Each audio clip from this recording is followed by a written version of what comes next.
వాళ్ళ చైతన్యవంతులయ్యారు ఈ దేశంలో ఈ రాష్ట్రంలో కూడా. అవును. ఆ చైతన్యవంతులు అవ్వడమే జగన్ దెబ్బతినడంలో వన్ ఆఫ్ ద రీజన్.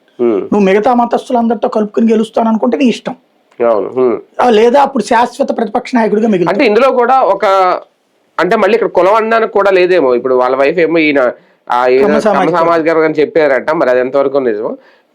చేసింది అమ్మాయి ఒక సామాజిక వర్గము లేదంటే ఒక కులం మతం ఓట్ల గురించి ఏమన్నా చూస్తున్నారు ఇక్కడ ఇందులో కూడా? లేదు, నాకు తెలిసి ఏంటంటే కింద వైసీపీలో ఉన్నటువంటి ఒక సెక్షన్ ఆఫ్ పీపుల్ కాస్త ఈ రాడికలైజేషన్ మెంటాలిటీ ఉన్నటువంటి వాళ్ళు ఉన్నారు, లేదా ఆ కాంగ్రెస్ పార్టీ భావజాలం. వాస్తవంగా వీళ్ళు కాంగ్రెసే కదా వైసీపీగా మారింది, ఆ కాంగ్రెస్ సమర్థిస్తుంది. ఇప్పుడు రావణ్ని సమర్థిస్తున్న కాంగ్రెస్ కూడా ఉంది. వాడి పేరే రావణ్, రావణాసుడు అంటే రాముడికి వ్యతిరేకం. అలాగే రామాయణంలో విలన్ పేరే పెట్టుకున్నాడంటేనే అతను నిజంగానే విలనిజం మెంటాలిటీ ఉంది. వీళ్ళని సమర్థించే మనస్తత్వం రాహుల్ గాంధీకి ఉంది, సోనియా గాంధీకి ఉంది, కాంగ్రెస్ పార్టీకి ఉంది. కాంగ్రెస్ లో నుంచి వచ్చిన వాళ్ళు కదా ఈ విలన్లు. ఆ జగన్ కూడా విలన్ని చేశారు, పెద్ద విలన్ని చేశారు. జగన్ కి అడగమంటే జగన్ అడుగుతున్నాడు.